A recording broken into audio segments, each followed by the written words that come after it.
The digital art era is here. AI and art creation tools empower anyone to make it. Blockchain technologies allow anyone to own it. VR, AR, and extended reality immerse us in it. Let's talk to artists and innovators behind the visual magic. I'm your host, Roger Dickerman. Welcome to the future of art.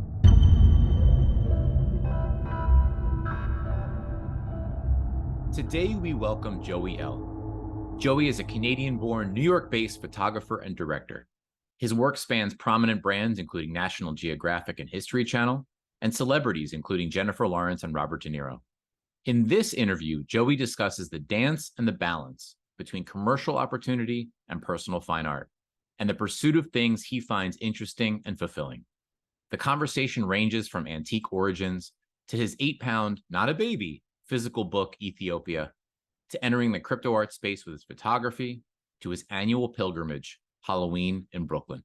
Let's get to it. Joey L., welcome to the future of art. Hey, are we living in the future now? This is the future? That was the present. This is the future. Oh, okay. I got it. It's nice to be here. It's going to be a rolling theme all show. Nice. Joey, I'm great, man. I'm great. It's so nice to be doing this conversation. We had a chance to spend some time just talking, and I was very excited to hit the record button and get to it. Yeah, all that preamble was good. It's always good to spare the listener for one of the worst things in the world, which is podcast pre-banter. Nobody wants to listen to that. We'll leave that on the cutting room floor, and we'll start with the first official question.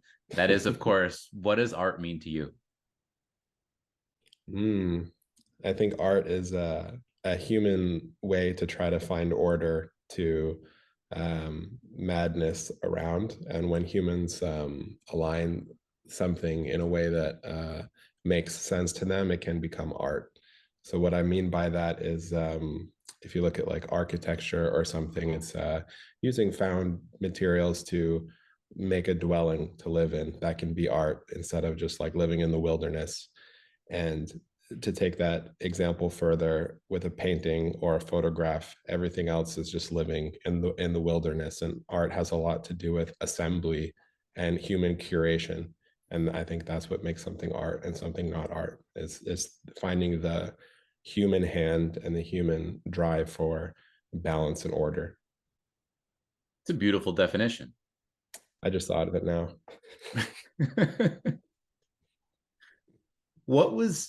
Trace back your first desire to play a role in that human curation? Okay. So I grew up around artists because my father is an antique dealer, and he restored a lot of vintage Coca-Cola machines and pinball machines and gas pumps and things like that from the 1940s and 1950s. So I think that's definitely an art, because it's the art of restoration. It's the art of transmitting old things into the future and becoming a good steward of them. So that's I think that channels into my love of old things even today. So I grew up around my dad drawing, and he actually got a digital camera to start photographing some of his restorations before and after. And then I used that digital camera for some of my first photography when I was a kid. It was a 1.4 megapixel Olympus point and shoot camera. We still have it to this day. And I would photograph my Jurassic Park toys in dioramas. And then when I was an angsty teenager, I did kind of emo photography. And then I started getting hired by musicians to do their album packaging, and that led to doing advertisements for bigger bands, and up until now doing my own fine art work and bigger advertisements. But I think it all started there. I have so many questions. So one note about myself, my grandfather, I like how you framed antiques as curating something from the past into the future. My grandfather ran an extensive flea market. He had an army background, and he would just roll around all of the surrounding neighborhoods, picking up other people's refuse and deciding that this made sense to repair and to carry and to sell to somebody else and to pass it along. Obviously, very, very different than an antique store, but I find the spirit of it similar. No, it's very similar. We used to sleep at flea market. Like we used to go camping in the summer flea markets. There'd be kind of like a campground, and you would just stay there with your wares and sell them for a few days. Like an outdoor flea market, like an automotive giant flea market. So the two are intertwined. And my grandmother was also an antique dealer. So we learned a lot as kids doing that. And it is interesting, like the things that are chosen to be preserved and that like we find beautiful, and the things that aren't. Most of the stuff, if you look in a museum, it gives you the wrong impression that like most things from the past were very ornate and beautiful, but what you realize is that that's just a curation of choosing some of the most special things from the past. So for example, like when you look at suits of armor at the Met, most of them are very ornate and they weren't actually used for fighting. It's more like, you know, a gift from this leader to this leader, or a royal guard, or, you know, something ceremonial. So those were passed on. So it also obscures our vision of the past into something that it wasn't. You know, real armor was probably a lot more brutalist and simple and homemade, but those things didn't survive, and those things weren't really transmitted to the future. So we also like curate our sense of being humans and project what we want to be into the future by the things that we find beautiful. And that's something that like we do even without even knowing, I think. It's a very interesting perspective. And yeah, obviously the suits of armor couldn't all look that way. They had to be mass produced. So it's something I've Yeah. never given too much thought to. Yeah. Lend your curative hand to something very important and much more lighthearted. What was your favorite emo band? um, I'm just laughing because one of the first magazine covers I did, actually they were wearing armor. We shot it at medieval times for the band called Every Time I Die. It was my first magazine cover. But I grew up with all of that. There's a few Canadian bands that I grew up with, like Protest the Hero, and they're a good screaming band at that time. I listened to all of that, and I still do to this day. I haven't really grown up. Musical tastes have not evolved. I am also in the No. same camp. Yeah, yeah. It depends of how, like I get in this weird mood where if I have a lot of caffeine and stimulants, then all of that music from when I was growing up like makes sense. And then when I come down off my high, I'm like, man, what am I listening to? I have a headache. Different sources for different states. Yes. That let me veer off into a process oriented question, then we'll get back to chronology. But Okay. process oriented question: when you are working, when you actually, I guess when you are either on site or when you are editing or when you are doing any other process action, do you have specific playlists? Or are you a music guy? Hmm. Yeah, for sure. I'm just trying to think of what I listen to, but yeah, a lot of it's heavy music, honestly speaking. You know what I like is I always like I have this memory in my head from when I was a teenager. I'm not sure if it's gonna like make much sense, but you know, there were these like kind of farm working kids that would like come in to see very heavy music playing, and they would sometimes come in their farm work clothes and show up to the concert venue, which is more of a like an armory hall or something like that, not a theater, but just somewhere where like a gymnasium where people stand around. And sometimes they would show up wearing their work clothes, and there's something like very cultural about that. You know how like Slipknot is from Iowa, where it's the most heavy, complicated music comes from some of the most boring places. And I think that that's something cultural that we don't really recognize because it's so contemporary and so modern. But if you looked at it back to the museum analogy, it would really, right, it would look like a Mongolian throat singing or something. So, so yeah, while we're on that topic, I like that. But obviously, I listen to all different kind of music, not just that. Well, I am ecstatic that this interview has already covered Every Time I Die and Slipknot. Never in Right. a million years did I imagine we'd be here within 10 minutes. Right, right, right. Well, listen, what I find so fascinating, just as I've gotten to know you and as I've gotten to know your background, and I'm not even really through yet. And it's one of the reasons I'm excited to have this dialogue. Um, Call it the tale of two phases, right? You have this extended phase of an amazingly diverse body of work. You've gone all over the place. You've gone to some incredible places. You've captured so much, and you've also done celebrity photographs and back to your emo days. So there's this intense body of work. And then in the past several years, you opened the door and you opened a chapter of crypto art, Joey. Right. And let's stay in the former first, because I think that that's likely to be, for this audience, at least as of present day, I think that's likely to be where some people have blind spots. And take us through, start somewhere. And I don't want to curate that. You should be the one to curate that. So start somewhere. You've already mentioned certain things. You mentioned certain inspirations, how you got your start, but take us somewhere else. Well, when I started making, I mean, I come from a very small town, and all of the projects that I've ever done are always self-financed. I was never lucky enough to have a backer or something like that. So, where I'll begin is when I started doing my own work and getting paid for it, doing music photography and working for bands. I always reinvested in myself, and I always took that money to travel and do fine art projects. And that's something that still continues to this day, where I would do kind of like commissions or commercial photography and then use that as a catalyst for personal growth and do my own kind of artwork photography, and then usually get hired to recreate something that vaguely has that style or that feeling. So I have I've taken lessons that I've learned from being on major productions and major sets, and I have applied that kind of work ethic to my fine art work. But also I've like taken things from my fine art work and applied that to my production and commercial shoots that have a lot of moving pieces and a lot of people on set.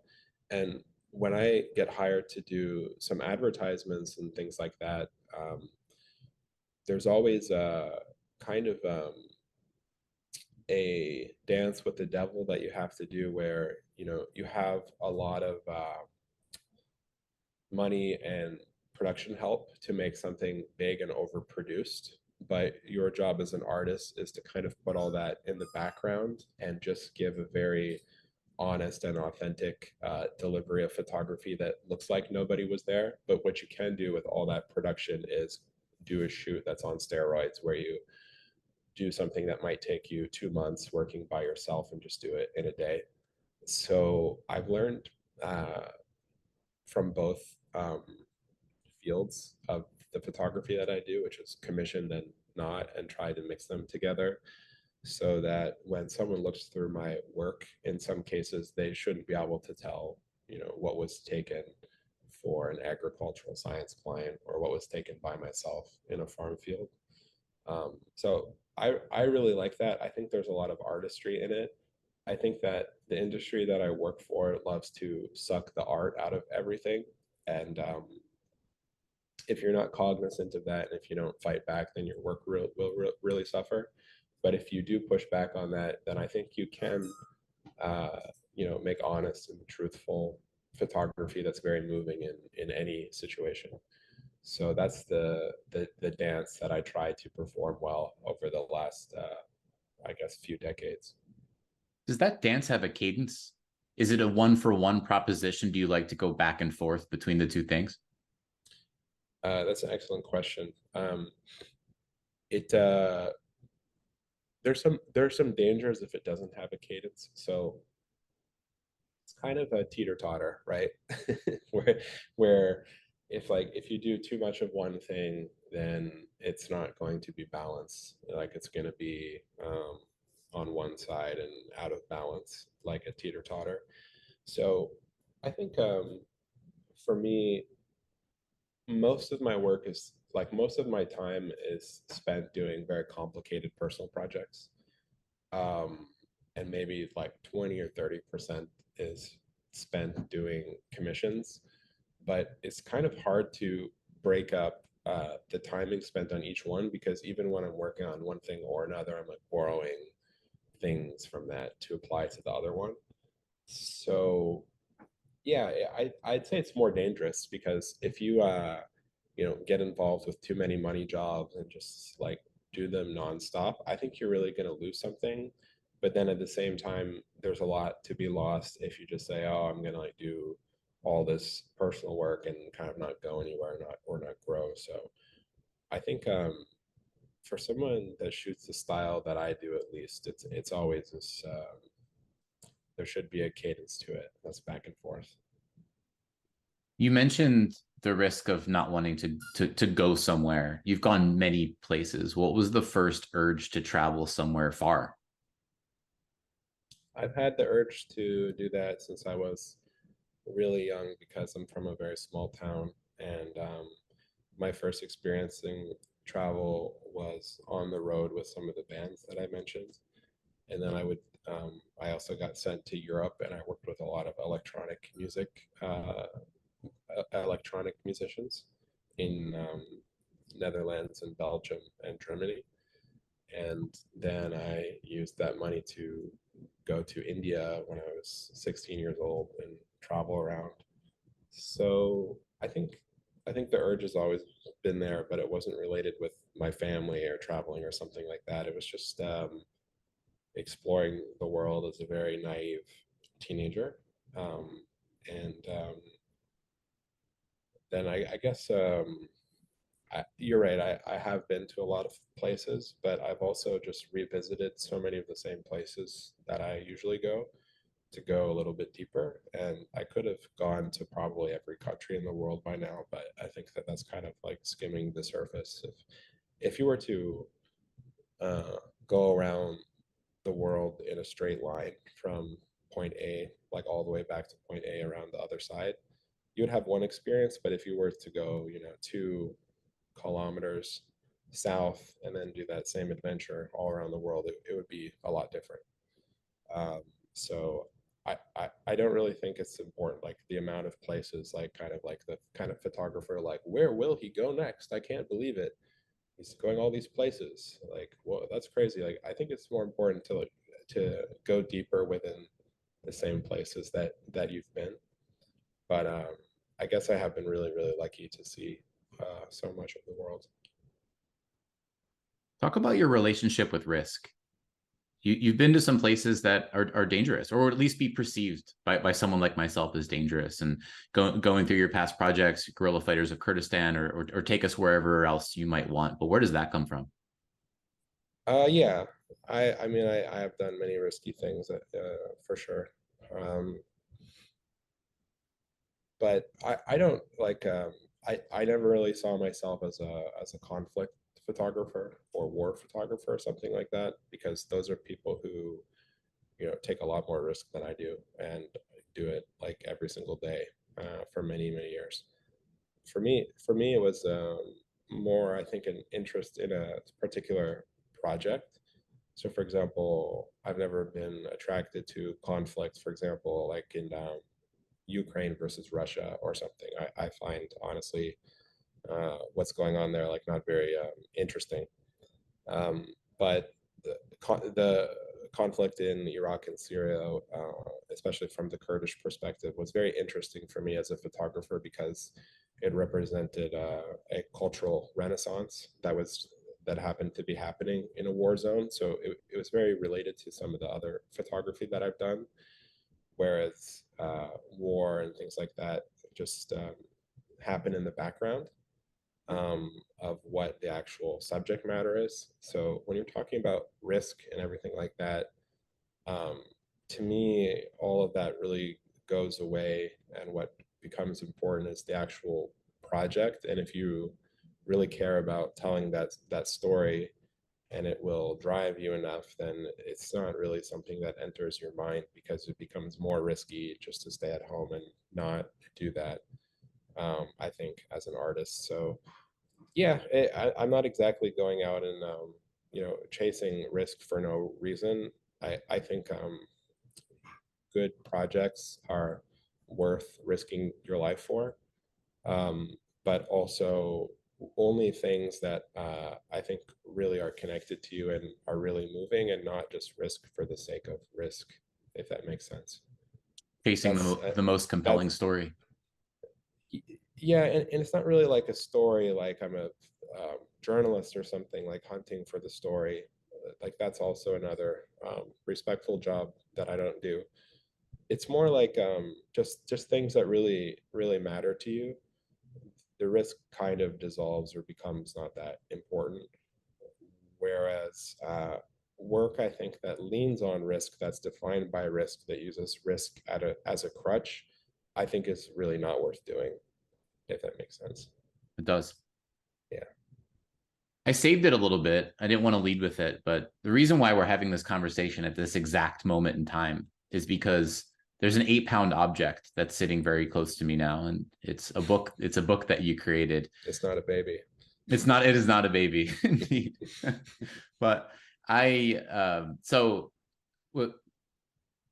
when I received it, I had already had a great deal of respect for you, and it what I found when holding it, all 8 pounds of it and 800 pounds of gravity, I sat with it for 30 minutes with my 5-year-old, and we calmly flipped through pages and we talked about certain things, and she asked me many questions, and I've just spun further and further down this rabbit hole, and it has increased my respect level for you, even though I didn't necessarily expect that. I thought, oh, I know Joey's Ethiopia project. I know that there is a book. I know that this exists. And I thought I knew what I was getting into, and I didn't.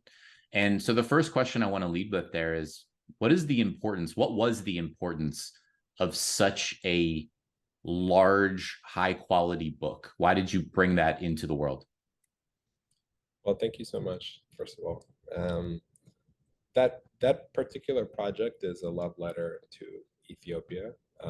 It's not really related with my previous project, which is more like related with conflict and cultural renaissance inside of a war zone. This one, the Ethiopia one, is more like a project um, that relates to my personal story. So Ethiopia is a country where I really found my style as a photographer. It's connected with my family because my wife is Ethiopian. It really is the thing that was like my excuse of spending so much time in the country to develop this, to be together. And I think it also reframes the way that people like myself, meaning outsiders, have usually depicted Ethiopia. So when you look back at the imagery of the 1970s from Ethiopia about the famine and things like that, that's most of the imagery that fills our minds. And that's, obviously made by foreigners making visuals in a country that, yeah, maybe they're highlighting a real plight, but that kind of gets baked into our sense of an entire country to the point where that's not the country that I recognize as Ethiopia. So I wanted to do just this like very positive and very dignified project of the way that I've seen the country. And it started when I was 18 years old. Are some of the oldest photos in the book. And then the most recent ones are just from a year ago, or 2 years ago now. So it was important to unify the entire country with a visual language, because there's such a diversity and incredible mix of different people inside Ethiopia. So there's over 80 ethno-linguistic groups that come from different parts of Africa, or are from there but have a different language base or culture or religion. So my work as a photographer was to do a kind of visual stylistic element that weaved everything together into an entire collection, but also just let these individual cultures speak for themselves as diverse elements within a modern day nation state. So in this book, I would say the photography style or the nomadic portrait tent or the lighting is kind of the same as a nation state, where it's just, throwing all these various groups together into some kind of organized format. But it is, about all of the people who live inside of land mass called Ethiopia today. And it started to make sense when we photographed more and more regions of the country. So it wasn't just a few, random zones that are more visited than others, but to really get a sense of the whole place and combine it all together into a single volume. So that's a very long explanation of what the book is. Not to spoil too much from the book, but and we've talked about it plenty, also talked about it a little bit in this episode, but the concept of antiques, I really enjoyed how you began the book and how it all begins there, but specifically some of the words. By the way, you're wonderful with words as well. And I enjoyed the page-long passages that you would open up each section of Ethiopia with. And one of the things, again, that fascinated me is the concept of antiques and what collects itself within one antique shop versus another. Yeah, of course, I had to start the book in the antique shop. That's how I understand most most things in life. So yes, the antique shop in Ethiopia is a place that's like I described, where all of these different cultures have to come together and live together in the same room. And it is eclectic, and it is rather discombobulated. If, as I write, like if one thing gets knocked over, it's going to crash into the other one. That's very much like Ethiopia. But I wanted to start it in there because it's the place where everything kind of begins and lives together in the same room. And it's a photography book. It's not exactly a anthropology or history book, so it does relate a little bit to my own personal interpretation of things. So that's why it begins with, I think, the first photo is an antique dealer.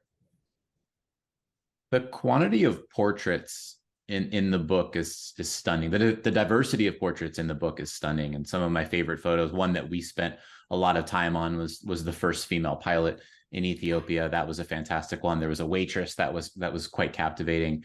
Yeah. All shot through your lens, both literally and metaphorically. How do you approach a portrait? Yeah. So those are two really great portraits to highlight because you know, in Ethiopia, the rural people or tribal people are just like so interesting and fascinating and kind of easy to photograph because of how photogenic they are. But we often forget when you're not from a place, you often highlight the quote unquote other, and you don't kind of look at the things that are just like staring in your face because they might be similar to where you come from. So the pilot, Amsali, is really nice, I think, to talk about because she represents something that's really important in Ethiopia, which is Ethiopian Airlines. Has a long history of elevating the country. And obviously, she herself is quite a famous and inspirational figure for many people inside the country, including myself.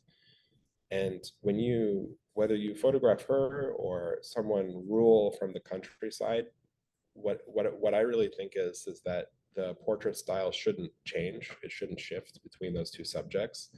There's nothing that a situation or someone's like background should influence your style and how those things weave together. If you are seeking to make a unified volume, I think that stylistically it's more interesting that both of those kind of you know diverse kind of people like actually are photographed in the same dignity or in the same way, so that when they are woven together it does all feel like one hand. So how do you take an engaging portrait? I think it's just you have to have a level of respect for someone even before you show up to take the portrait, and all of that stuff kind of naturally seeps into what you're doing. It's not really like hocus pocus, like, oh, I just believe and I put out like a good vibe and then it happens. But in some ways, like it honestly kind of is, because when you show respect for someone in any culture, it just kind of like works. And if your intentions are true, um, you can kind of like feel that, I think. So I don't think I could do it in a fake way, whereas there's something I didn't care about. Like I would never really show up there to photograph it anyway. I would only be chasing things that are really, really interest me and things that I would want to take a long time doing and spending time with. So that's like part of it in terms of, I guess, what you would call pre-production or pre-planning, is just like there's kind of a love there. And then when you actually photograph, I think it's just like taking your time, including people in the process so they can actually like see the photo and like how it's turning out. Um, One of the things that's interesting about Ethiopia, and I've tweeted about this before, but there's in Ethiopia, there's a lot of power in representation. So if you want to convince an Islamic community to be in your photo book, the way to do it is to actually show them photos of a Christian community that you had photographed, because first of all, there's not really many problems between Muslims and Christians in Ethiopia as there are in other countries. So with that out of the way, it's more like, you know, this is how I photograph this community. Like how, like, do you want to be a steward for your community, and like, how do you want to be shown? How do you want to be represented in the same book? So if someone sees that, oh, like, you know, these other people that I know from down there are doing this, like this could be our little slice of this book. And it's really motivating, to people to just like really take your time and explain everything. And it can be really annoying as well, because sometimes you're speaking through multiple translators and it takes, you know, days or hours or whatever. So I think it's just like, you know, over explaining everything, make the project bigger than simply just showing up and taking photos. And then when you get that, and when people become involved, they're going to help you make things better and show you the real thing, and, you know, be eyes and ears for something that you don't fully understand as an outsider. And then when you're finally finished, you can just keep that connection open and come back and revisit and just like slowly do that. And I think if you repeat that process for years, you'll start to build something meaningful. Go from portraits to capturing something else. So in this case, a ritual. And this speaks near and dear to my heart. I'm going to be selfish for a moment, but the coffee ritual is something that's pretty pervasive through the book. So again, a singular individual versus a larger moment. Well, so in Ethiopia, it's the birthplace of all coffee. I mean, all the origin of coffee traces its roots to Kaffa. There's more coffee biodiversity in that biosphere than anywhere else on Earth. So, of course, it's important in Ethiopian culture. It has become a ceremony, as you said, like the coffee ritual, to drink 3 cups of coffee and have incense and popcorn. It's kind of a community or family event where you share. It's like having a drink together. So yeah, I mean, it's important in the book. It's also important for us, like for my own family. And I'll describe it like this: coffee in where I was born is more of a thing where it's like a must do. Like you drink it, you have it just to get on with your day, and it's kind of like a let me down this thing, and then so I can have a little bit of caffeine so I can accomplish what I need to. But I think enjoying the coffee itself and what it brings together as a community is the ritual, and that is the Sanskrit word like infinite ceremony, where you're just kind of like enjoying it and slowing it down just for the sake of being there. And as a photographer, it's like that's what you're really trying to capture, right? If your work is about humanity, it's not really like you're not photographing a coffee process, because that's boring and feels kind of industrial, right? It's more the community aspects that come together around this ritual is the interesting thing. In college, I remember becoming fascinated with the concept of a Japanese tea ceremony. And we had visited a Japanese garden in Philadelphia, one of the famous ones in that area. And we had gone through this little ritual. And one of the quotes that stuck with me, I'm going to butcher the pronunciation. I do not speak Japanese, but Ichigo Ichie, and it translates to one time, one moment, meaning this will be the only one that is this is unique. This will never be replicated down to the minutia, and I found that to be powerful. And so I tend to look at all ceremonies and rituals through that lens now. Yeah, the people they only have audio of me and Roger talking, but if you were tuning on video, actually we just both suddenly grew ponytails and we're talking to each other and we have long hair now. Sorry, I couldn't help myself. Yes, I think to be honest, like yeah, there's something really beautiful in all of that, and it's honestly like one of those things that we have forgotten as Westerners, as a people, and it's something that I think we can learn a lot from. And I think just to go back to it, I think things like your 8-pound book are things that will help with that. They really will. It forced me, not forced, force is the wrong word. It inspired me to slow down. Force is okay. I could also force you to slow down.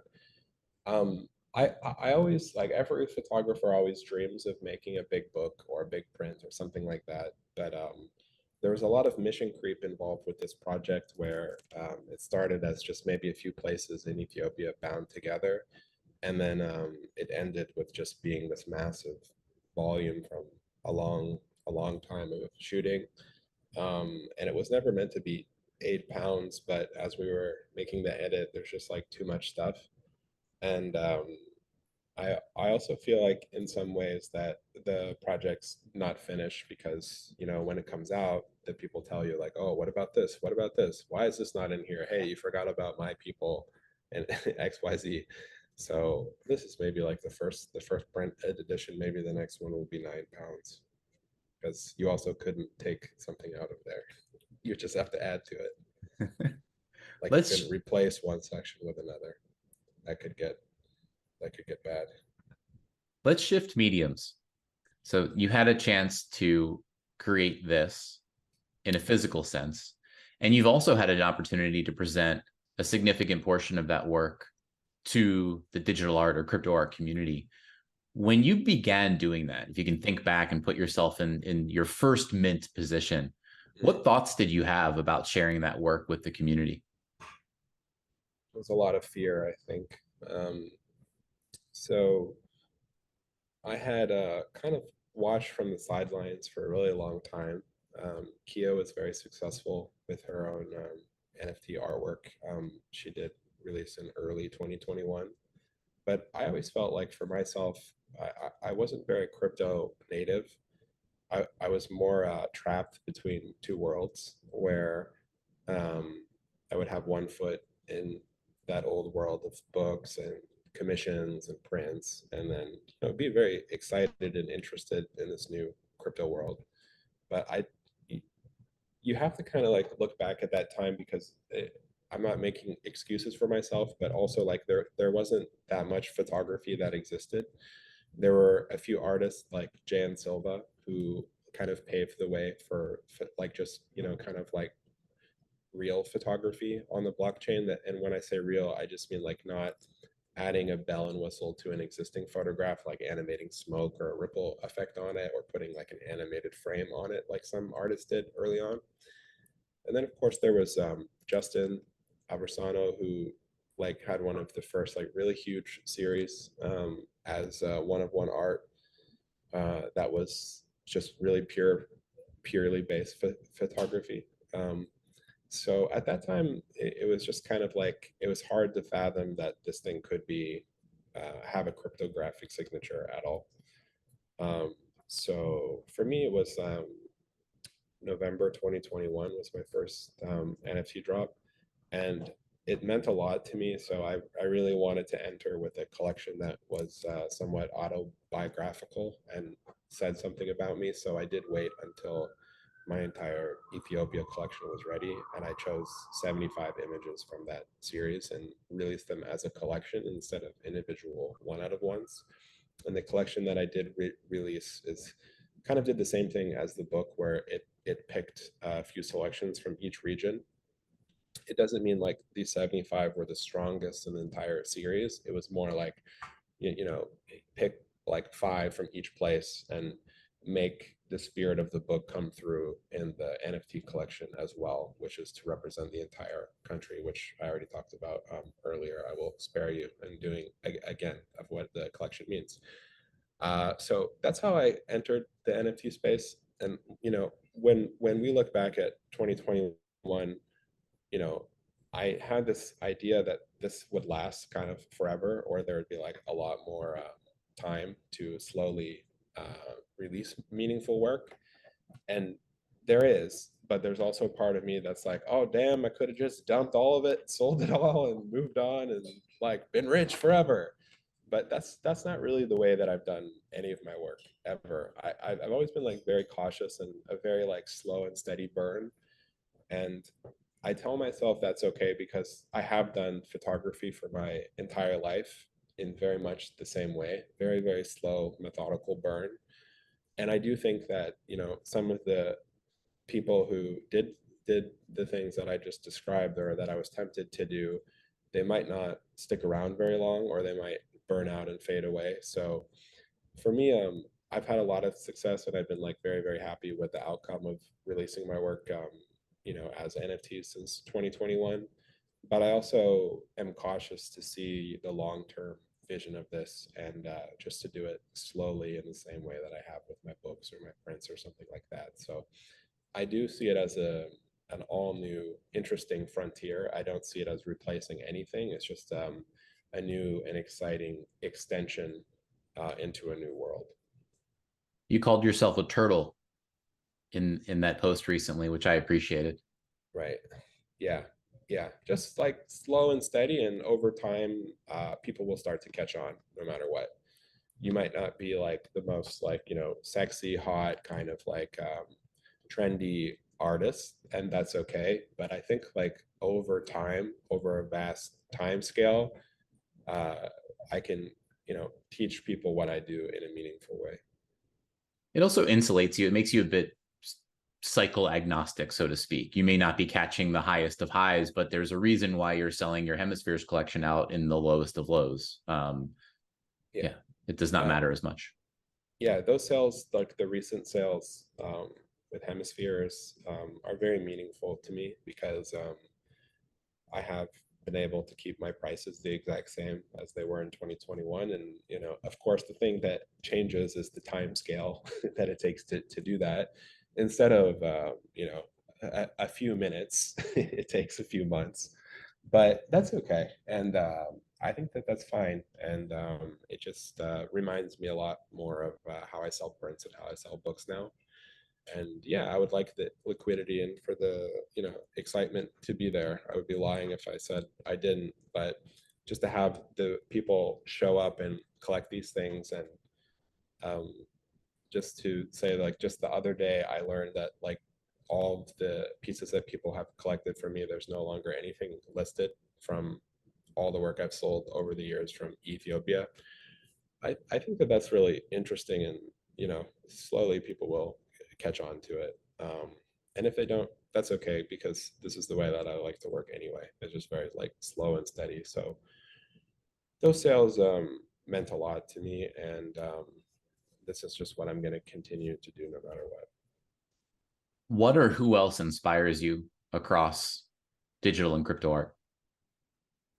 Um, well, the the things that inspire me the most in crypto art, I think, is I would honestly admit that I didn't know very much about other kinds of art before this, so I would just really love and know about photography, and this has exposed so many more genres and appreciation for things that I was maybe uh, too close-minded to appreciate before. So I think when someone makes a really good art piece, like you and I were both looking at the Defaced piece that came out yesterday, like his huge 1 out of 1 that's like so intricate. It has a lot of the things that I really love about photography, where the tones and colors are all like very cohesive and it like all fits together. And I think like old me would just not appreciate that or walk past it or just simply not understand it. So I'm really inspired by things like that where I have a very fresh perspective. I also love Sam's recent drop, the Monument game, because he is using the medium uh, as a art in itself, like using the blockchain as a kind of a canvas and the people as a veneer to the painting. So I believe it was a Vincent Van Gogh tweet that said like I don't know, like artists, are you here for the new liquidity or are you here to use the technology in compelling ways? So I'm very inspired by both of those things, but mostly artists that are using the technology in new ways. I don't have anything against people also selling their work, to DeFi people. Like that's really good too. But there's a lot here that can be explored, and there's a lot of things that like new places that we can go from here. When AI comes out and people make AI instead of, being against these things, you wonder like what kind of new artworks can come from, suddenly having the power of thousands of people. It's going to create new things that no one's ever seen before or were able to create before. So it's very exciting.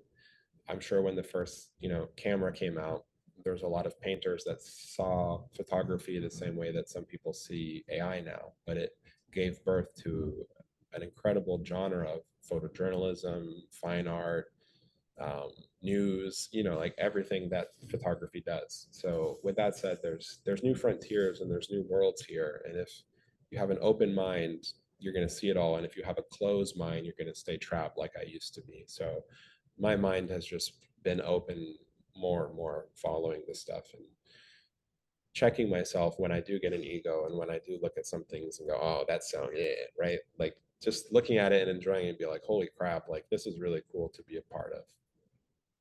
Talk about one of your own innovations, Halloween in Brooklyn. Yeah.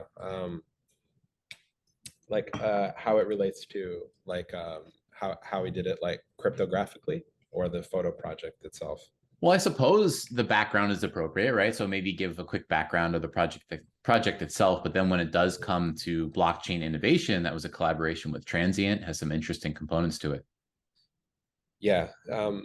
So Halloween in Brooklyn is a kind of an anthropological study of Halloween, and I try to photograph it from the perspective of someone who didn't grow up with it as a ritual. So it's like if someone from another country came to America, how would they study this festival? Because there's a lot of stories of us, like my people, going to other countries and photographing festivals. So it's like how would someone else study the weirdest festival of them all, which is Halloween, right? And how does that like what does that say about our contemporary culture, consumerist culture here, with pagan roots that kind of don't have anything to do with this original origin? I think it's such a compelling ritual of Halloween. So I've been photographing it for a really long time. It's definitely like I think the hardest project that I photograph because photographing something that's like close to you is just so much harder than something far away, at least for me. So the way that it was released as a cryptographic project with Transient Labs was we wanted to do something interesting, but like not too hard to understand. So basically, like as the images mint out, they are randomized and unique. But there's something called costume change where I could change my photo into anything on a costume change website. And I could like Roger, if you mint a 1 out of 1, you think it's a 1 out of 1, but I could also mint a token and change mine into yours. And then suddenly there would be two of them. And there might be a time in which I freeze the costume change so that the whole series converts into a 1 out of 1. But right now they're selling kind of as additions that could be changed into any photo in the whole collection. So there's a game going on. Well, there was last Halloween when people were minting and they were changing their photos into each other's and choosing it's basically choosing the one that you want. But what people, I guess, don't know, or that I've hinted at, is that there will one day be a freeze. So what you paid to mint for an edition will one day become a one out of one. The other thing is this is an ongoing series. So although I started with a certain amount of images that are in the pool that you could, change into, there's going to be more and more options that are available. In fact, more options than there are tokens. So there'll be a time when everything pauses and it won't be possible to own an NFT of a certain image unless someone chooses it. So that's the game that I've been playing with Transient Labs. Halloween, not too far away, 2023. Yeah, there'll be another sequence of images from last year put in there, then that people can choose or change. But I don't know how many years I might keep it going for until I do like a costume freeze, but probably a few years, and we'll see where all of this goes. When you are on set, so to speak, shooting Halloween, are you dressed up yourself? Oh yeah, for sure. That would be like going to a dentist without teeth, you know. Respect How quotient do you, increases. yeah, how do you trust them? Yeah, of course you got to wear a costume. You got to do like the whole thing. It's really hard also taking photos through a mask, but yeah, it's something like I've missed a few years, but I have done it for more than 10 years back to back. So it's like a very large image collection. Um, it is something that like I don't know how many people know me for this series because like it is, a lot different than some of my books that I've done, but in some ways it's not so different either because like I said, it is a cultural kind of photography. Um, I think when it came out, it was a little bit too complicated to understand, or it like came out, at the bottom of the market. But I think when things start freezing, the excitement will come back. So there's only one spooky season per year, so I'll probably start revving up that engine again soon. Looking forward to it. Looking Yeah. forward to it. Joey, if I gave you the broad phrase, the future of art, you can go as it relates to yourself and your own work. You can go as it relates to the space as a whole or even beyond it. What's one thing that you're passionate about in the moment to speak on? Hmm.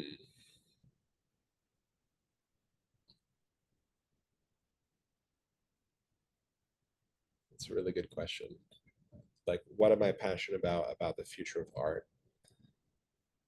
Um, And let and me add this for you. I used to ask the question through two lenses, and now I'll just give you the oh, option to pick. it used to be easier. No, I guess maybe I'm learning. Maybe it did used to be easier. But what I would ask is the two specific questions are: what is one thing that you expect that you would tell others that you expect to happen in the future of art, and what's one thing that you hope for that you don't Mm. necessarily expect, but you would like it to be part of the future? I think that this technology has given so many people a chance that would never have a chance in the traditional art world. And what I don't mean by that is the kind of like ego that crypto artists have, where they're like, we're going to replace the whole institution, we're going to burn it down, and it's only going to be us. Like that kind of thinking is honestly insane. But there's some truth to it in the sense that there are things and people that would just never see the light of day um, in the art world. One of them is Sam Spratt, right? He would be stuck doing commercial work and never finding his own world to share with us. Another would be Kia doing Yatreda. Like all that stuff would have just been stolen by social media platforms and, harvested and the money going to the top instead of the artist. So what's exciting is I think that through all this like crazy bear market and chemotherapy that we are experiencing, there's going to be some projects and some people that survive that are just very profound. And we would have never got the chance to experience that before, or even just being a part of it and seeing the start to finish. So what I'm really excited about is seeing, some of the colleagues and artists that I have come up with and seeing them like really excel and really reach the highest levels of this that they can. And being a part of it, and seeing them grow up beside you is really, really I think the future of art is not just walking into a museum and seeing the great art that's there, but also knowing the growing pains and things that like led to that moment through friends or colleagues is already happening, but it's going to happen more and more in the future just by nature of being a part of it. And I think that that's really humbling, and that's just really cool to see everything happen for real around you. Who So should like we be might be playing the monument game at a museum, right? In the public, um, we might see an immersive experience from an artist that would have never gotten a chance. So yeah, there's a lot of things that were rolled back, unfortunately, in this market, and there are a lot of things that just like diverted back to their kind of normie demonic ways. But with that said, there's like a lot of new fresh things that are just completely revolutionary, and I love that all of this has happened all together at the same time. normie demonic ways is going to be a takeaway phrase here. I hope so. Yeah, that can be the passcode to get the PO-op or something. Normie demonic. Joey, who should be on the Future of Art as a guest? Um, Let me think for a minute. Who would be great? I think Defaced. Fun fact: Defaced was episode 2 of Oh, NFT he's been Origin on it? Stories. No, and Oh, NFT Origin Stories. So okay. that was I kicked that off in January of 2021 with Parrot, and Defaced was the second ever interview. You know what I'd love for you to do is he has this kind of like, very like British humble kind of nature about him, where he pretends like he's not very gifted. He's like, oh yeah, whatever, mate. Like, but I think you of all people, Roger, could definitely get something juicy and try to understand his process, because when I was looking at that new piece of work that he released, I was just like kind of blown away, and I was like, all of that came from you, like my quiet friend. like what have you been doing? Like where did this come from? So if you could like kind of just throw away the first 40 minutes of the interview, which is going to be a lot of nothing from him, honestly, and then he's going to laugh listening to this, and then just put after that, when you get deep in there, that's what I'd love to listen to personally. I think that Defaced set an all-time record. I've done now between formal interviews and spaces and all sorts of stuff, like well into the triple digits of things. Yeah. And I think there is no one close to the curse per word ratio that is Kane. So highly encourage everyone listening back to that episode 2. Yeah, it's a great one. I would love. Yeah, I mean, he is one of. It's no secret. It's no secret. My love for Defaced is real. One of my favorite artists. Have been fortunate enough to collect a lot of Defaced, and we very much had the same emotion seeing his new artwork. I do got Gert. Yes, very nice. Where can people find you? Where would you like to? Let's say someone's encountering you and your art in this conversation for the first time. Where would you send them? I'd send them to the bookstore. Nice. Yeah, don't try to make sense of my work through Instagram. It's very confusing, and it's just one at a time, and it's honestly awful.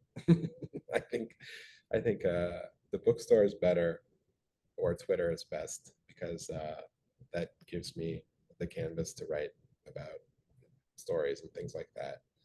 Um, yeah, I'm very proud of my like very like long-term projects, but yeah, Twitter's good. You can find me on Twitter. Is it just Joey L? joel.com, Perfect. DOTCOM. Very archaic. Easy to remember. Joey L, appreciate you immensely. I already knew how insanely skilled and talented you were, and then I held your book, which is not a baby, but it is, it really is 800 pounds in my mind right now. And there's a reason for that. So thank you. Thank you for your time. And I'm really, really excited that you'll forever be episode 15 of the Future of Art. Yes, thank you for having me on this great conversation, Roger. I always wish that some of our conversations were recorded, so I'm happy that this one is finally. So thank you very much. Thank you for listening and for being part of the Future of Art. If you liked the episode, please rate, review, and subscribe on your favorite platform, and onward to the many conversations that await us. The Future of Art is produced by Artifex. Artifex, Artifex, was created to honor today's top digital fine artists in 3 dimensions. Each artist's one-of-one work of art becomes a collectible 3D sculpture and centerpiece of an immersive world built in Unreal Engine, the creation tool of Epic Games. Search Artifex Viewer on Apple and download our brand new free app to experience the sculptures in augmented reality. And visit artifex.art/unreal to literally step inside the art on your browser.